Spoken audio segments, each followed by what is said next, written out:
Good morning students. आज के video में सभी का स्वागत है। आज हम जो टॉपिक करने जा रहे हैं वो है MCA 21 या मिनिस्ट्री ऑफ कॉरपोरेट अफेयर्स। ये आपके लिए नया नहीं है। इसके बारे में जब हम ई गवर्नेंस और ई फाइलिंग कर रहे थे, समय समय पर MCA 21 का उल्लेख किया गया है।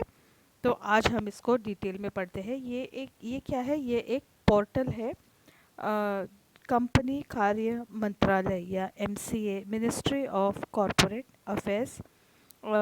ये एक ऐसा प्रोजेक्ट है जिसमें MCA 21 का एक पोर्टल होता है और इस पोर्टल पर कंपनी के रजिस्ट्रेशन से लेकर के डॉक्यूमेंट्स फाइलिंग, न्यू डायरेक्टर्स के अपॉइंटमेंट, कंपनी से रिलेटेड हर कामकाज के जो भी कागजात हैं वो इस पर अवेलेबल है इलेक्ट्रॉनिक फॉर्म में। तो कंपनी को जो अलग अलग तरह के फॉर्म्स भरने पड़ते हैं वो सारे के सारे फॉर्म्स यहाँ पर अवेलेबल है। यहाँ से डाउनलोड करके कंपनी उनको भर सकती है। तो ये जो हमारे देश में पिछले 5 साल से डिजिटलाइजेशन की प्रोसेस चालू हो गई है, उसी के अंतर्गत MCA 21 भी आता है। तो यहाँ पर कंपनी रजिस्ट्रार के कार्यालय में जाकर खड़े रहकर वहाँ से फॉर्म लाकर फिर उनको भर के उसमें डॉक्यूमेंट्स अटैच करके फिर से ले जाओ, फॉर्म्स वहाँ पर सबमिट करो, फीस भरो। ये सब काम जो ऑफिस में जा कर के होता था, अब ये सारे के सारे काम ऑनलाइन होंगे इस पोर्टल के द्वारा। तो सितंबर 15, 2006 के पहले के जो फॉर्म्स हैं वो सारे अब रद्द कर दिए हैं और सारे ही नए फॉर्मेट्स आ गए हैं। और इन फॉर्मेट्स को इजीली आप MCA पोर्टल पर से डाउनलोड कर सकते हैं। और इसमें ये बहुत यूज़र फ्रेंडली प्रोसेस है, यानी कि कोई व्यक्ति अगर पहली बार भी कर रहा है तो उसको स्टेप बाय स्टेप असिस्टेंस है कि वो किस तरह से इसको यूज़ करेगा और कौन से डॉक्यूमेंट्स अपलोड करने हैं, ये भी क्लियरली दिया गया है। तो अब हम आगे का टॉपिक पढ़ते हैं, MCA 21 की स्थापना। तो MCA 21 का जो हेड ऑफिस है वो दिल्ली में है, परंतु इसके अतिरिक्त मुंबई, कलकत्ता, चेन्नई, नोएडा, अहमदाबाद, हैदराबाद और चेन्नई में भी MCA 21 के सेंटर्स को एस्टैब्लिश किया गया है। राज्य और केंद्र शासित प्रदेशों में से कंपनी पंजीकृत अधिकारियों की नियुक्ति की गई है। प्रादेशिक संचालक कंपनी पंजीकरण अधिकारी के कार्यों का निरीक्षण करते हैं। तो राज्य और केंद्र शासित प्रदेश मतलब कि स्टेट और सेंटर द्वारा जो एरियाज़ गवर्नड है उनमें रजिस्टर्ड ऑफिसर्स अपॉइंट किए गए हैं और रीजनल डायरेक्टर्स इन ऑफिसर्स के काम का निरीक्षण करते हैं। अब MCA 21 की स्पेशल कैरेक्टरिस्टिक्स क्या है, इसकी विशेषताएं क्या है?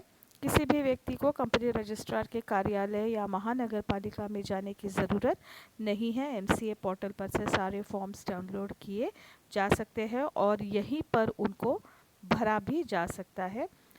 सेकंड है, इसका जो भी भुगतान शुल्क है वो क्रेडिट कार्ड, डेबिट कार्ड या इंटरनेट बैंकिंग के द्वारा किया जाता है।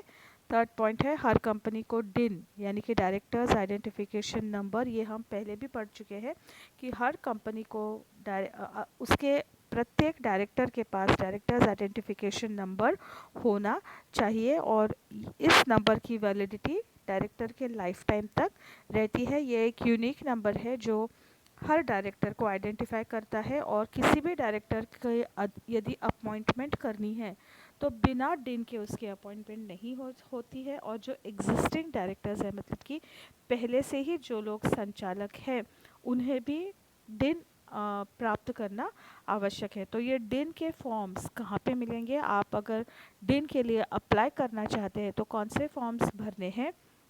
ये सारे के सारे फॉर्म्स DIN 1, 2, 3 ये सारे इस पोर्टल पर अवेलेबल है और ये भरने के बाद हर डायरेक्टर को एक डायरेक्टर्स आइडेंटिफिकेशन नंबर या संचालक पहचान क्रमांक मिल सकता है।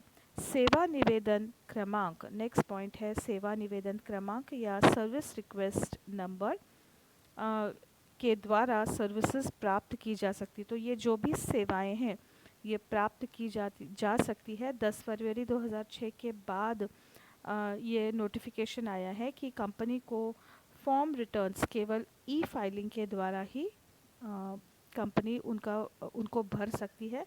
अतः हर कंपनी को MCA 21 का ज्ञान होना आवश्यक है। जो भी कंपनी के फॉर्म रिटर्न्स है वो 10 फेब 2006 के बाद ऑनलाइन ही भरना ज़रूरी है। और लास्ट पॉइंट है कि जिन कंपनियों ने पहले मेमोरेंडम ऑफ एसोसिएशन और आर्टिकल्स ऑफ एसोसिएशन यानी कि पार्षद सीमा नियम और पार्षद आंतर नियम कागज़ स्वरूप में हार्ड कॉपी में जमा किए थे, उन्हें अब MCA द्वारा ई फॉर्म में रूपांतरित किया जा रहा है। तो ये सारे डॉक्यूमेंट्स जो कंपनी के बेसिक डॉक्यूमेंट्स हैं, पार्षद आंतर नियम, पार्षद सीमा नियम, ये भी ई फॉर्म में होंगे। तो किस तरह से आप MCA 21 का लाभ उठा सकते हैं या MCA 21 की प्रोसीजर क्या है? किसी भी कंपनी को MCA पोर्टल डाउनलोड करना ज़रूरी होता है। तो इसके लिए जो www.mca.gov.in ये वेबसाइट है, इस पर क्लिक करना है और MCA पोर्टल की जानकारी लेकर के उसको डाउनलोड करना है। ई फाइलिंग MCA पोर्टल द्वारा ही डाउनलोड किया जा सकता है, ईमेल द्वारा नहीं। तो ई फाइलिंग केवल MCA पोर्टल के थ्रू ही होगा। फॉर्म डाउनलोड करके उसे भर के उसके जो साथ जो नेसेसरी डॉक्यूमेंट्स हैं उन्हें जोड़ करके, तो डॉक्यूमेंट जोड़ने के लिए डॉक्यूमेंट को एक पर्टिकुलर फॉर्मेट में स्कैन करना होता है और अगर वो एक इमेज है तो उसकी भी कंडीशंस होती है कि वो कितनी बड़ी हो सकती है, उस इमेज कौन से फॉर्मेट में हो, PDF में हो या JPG में हो, ये भी क्लियरली दिया जाता है। और ये सारे प्री कंडीशंस के साथ डॉक्यूमेंट्स को जोड़ना है और इसके बाद इंटरनेट बैंकिंग, डेबिट कार्ड या क्रेडिट कार्ड के द्वारा इसके चार्जेस का पेमेंट करना है।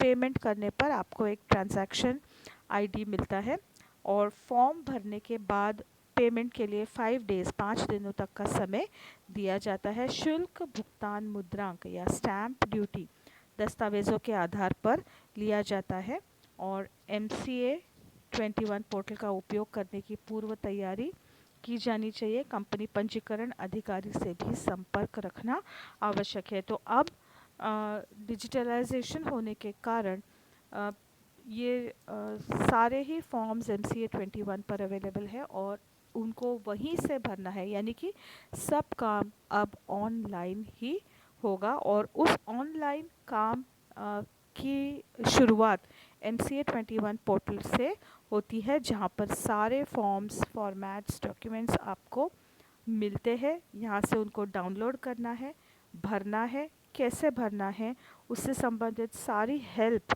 आपको इस पोर्टल पर अवेलेबल है। भरने के बाद इनके साथ कौन से डॉक्यूमेंट्स जोड़ने हैं ये भी इसी पोर्टल पर बताया जाता है।